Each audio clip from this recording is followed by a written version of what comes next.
Segundo Samuel, capítulo 17.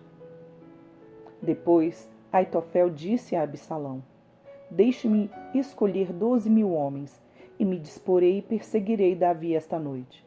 Vou surpreendê-lo enquanto está cansado e desanimado. Farei com que entre em pânico, e todo o povo que está com ele fugirá. Então, matarei apenas o rei. Trarei todo o povo de volta para você, pois a volta de todos depende daquele a quem você procura matar. Assim, todo o povo estará em paz. Este parecer agradou a Absalão e a todos os anciãos de Israel. Mas Absalão disse: Chamem agora Husai, o arquita, e ouçamos também o que ele tem a dizer.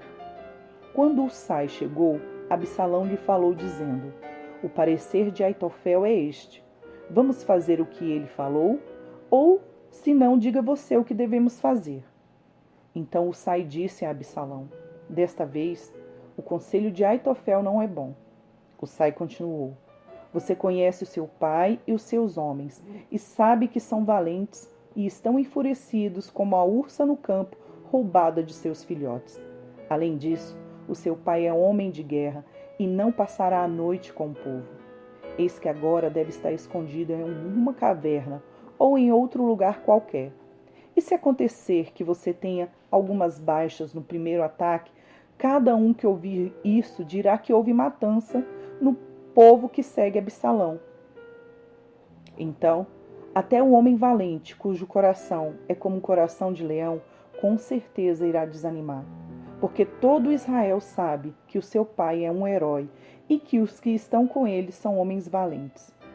Eu aconselho que, a toda pressa, se reúna em torno de você todo Israel, desde Dan até Berseba, em multidão como a areia do mar, e que você mesmo os guie na batalha. Então, o atacaremos onde quer que encontre, e facilmente cairemos sobre ele, como o orvalho cai sobre a terra. E não ficará a ele nenhum dos homens que estão com ele, nenhum só. Se ele se retirar para alguma cidade, todo Israel levará cordas àquela cidade, e nós a arrastaremos até o ribeiro, até que de lá não fique nenhuma só pedrinha. Então Absalão e todos os homens de Israel disseram: O conselho de Husai, o arquita, é melhor do que o conselho de Aitofel. Acontece que o Senhor havia decidido frustrar o bom conselho de Aitofel para que o mal viesse sobre Absalão. Então, Husai disse aos sacerdotes Sadoc e Abiatar: Assim Aitofel aconselhou a Absalão e aos anciãos de Israel, mas assim aconselhei eu. Agora, pois, mandem depressa a seguinte mensagem a Davi: Não passe esta noite nos vales do deserto, mas atravesse logo o rio, para que não seja destruído o rei e todo o povo que com ele está. Jonatas e Aimaas estavam em Enrogel. Uma criada ia até lá e lhes passavam informações que eles depois transmitiam ao rei Davi. Eles não podiam ser vistos entrar na cidade. Mas o moço os viu e contou a Absalão. Então, os dois partiram às pressas e entraram na casa de um homem em Baurim que tinha um poço no seu pátio, ao qual desceram. A mulher deste homem pegou uma coberta e a estendeu sobre a boca do poço e espalhou grãos de cereais sobre ela. E assim ninguém suspeitou de nada. Quando os servos de Absalão chegaram àquela casa, perguntaram à mulher: Onde está Aimaas e Jonatas? A mulher respondeu: Já passaram o ribeiro. Eles saíram a procurá-los, mas não conseguiram achar. Então voltaram para Jerusalém. Depois que eles foram embora, os dois logo saíram do poço e foram avisar o rei Davi. Disseram: Levante-se e passem depressa as águas, porque assim aconselhou Aitofel contra vocês. Então Davi e todo o povo que estava com ele se levantaram e passaram o Jordão. Quando amanheceu, não havia um só que não tivesse passado o Jordão. Quando Aitofel viu que o seu conselho não tinha sido seguido, preparou o jumento e foi para sua casa, na cidade em que morava. pôs em ordem os seus negócios e se enforcou. Morreu e foi sepultado na sepultura de seu pai. Davi chegou a Maanaim. Absalão, tendo passado o Jordão com todos os homens de Israel, colocou Amassa no comando do exército, em lugar de Joabe. Amassa era filho de certo homem chamado Ita, o ismaelita, que era casado com Abigail, filha de Naás e irmã de Zeruia, mãe de Joabe. E assim o povo de Israel e Absalão acamparam na terra de Gileade. Quando Davi chegou a Maanaim, Zobe, filho de Naás, de Rabá, dos filhos de Amon, e Maquir, filho de Aimiel, de Lodebar, e Barzilai, o gileadita de Rogelim. Trouxeram camas, bacias e vasilhas de barro, além de trigo, cevadas, farinhas, grãos torrados, favas e lentilhas. Também mel, coalhadas, ovelhas e queijos de leite de vaca. Levaram isso a Davi e ao povo que estava com ele, para que comessem, porque disseram: este povo no deserto está faminto, cansado e sedento. Daniel, capítulo 11, dos versículos 2 ao 20. Agora eu vou lhe dizer a verdade. Eis que ainda 3 reis se levantarão na Pérsia, e o quarto será muito mais rico do que todos eles. Fortalecido por suas riquezas, instigará todos contra o reino da Grécia. Depois se levantará um rei poderoso, que reinará com grande domínio e fará o que quiser.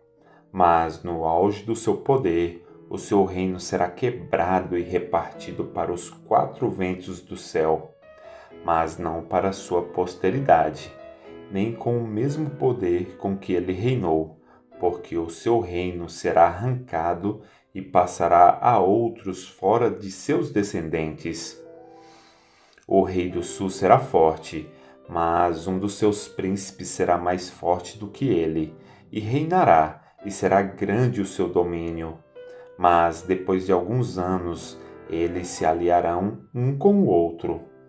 A filha do rei do sul casará com o rei do norte, para estabelecer a concórdia.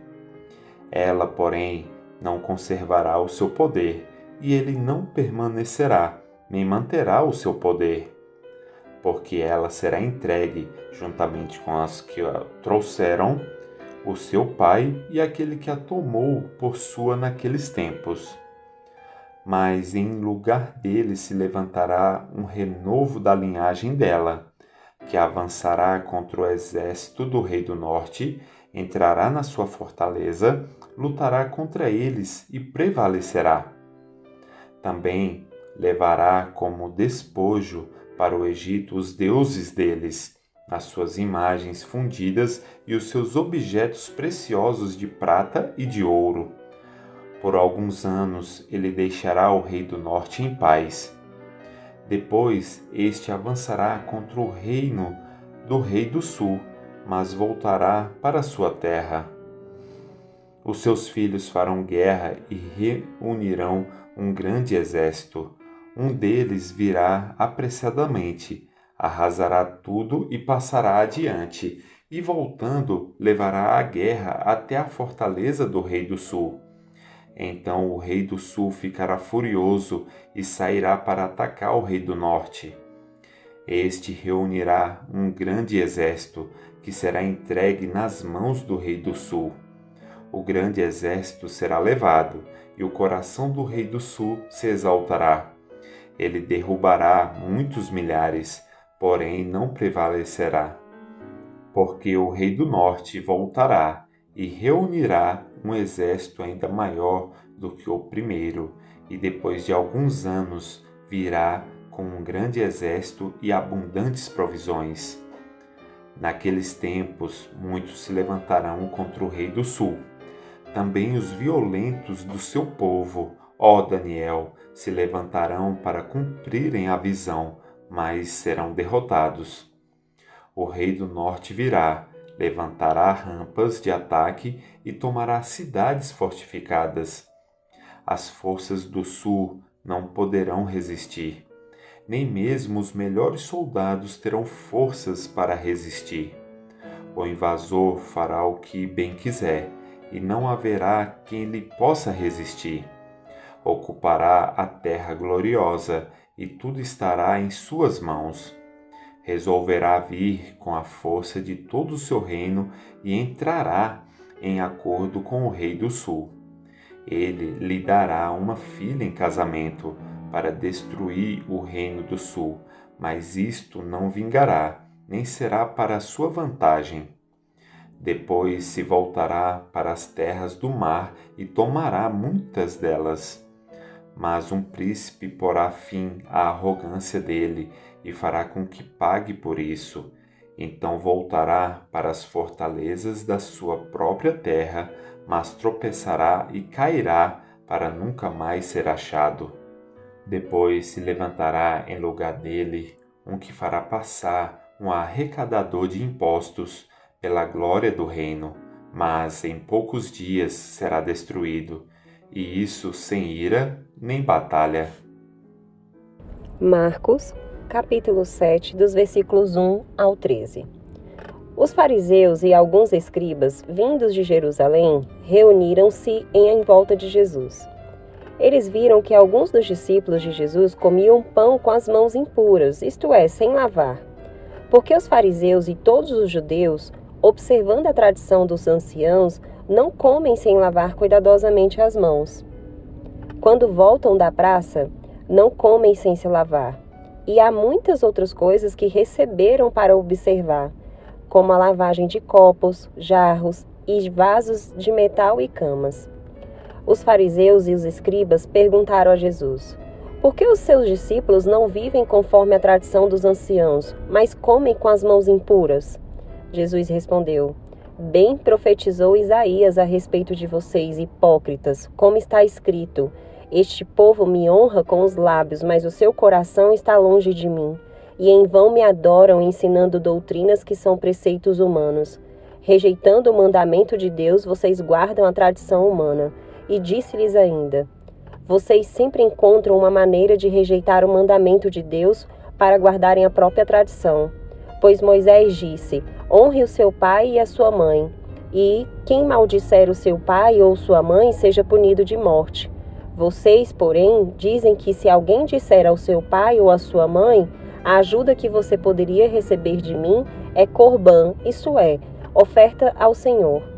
Então vocês o dispensam de fazer qualquer coisa em favor do seu pai ou da sua mãe, invalidando a palavra de Deus por meio da tradição que vocês mesmos passam de pai para filho, e fazem muitas outras coisas semelhantes.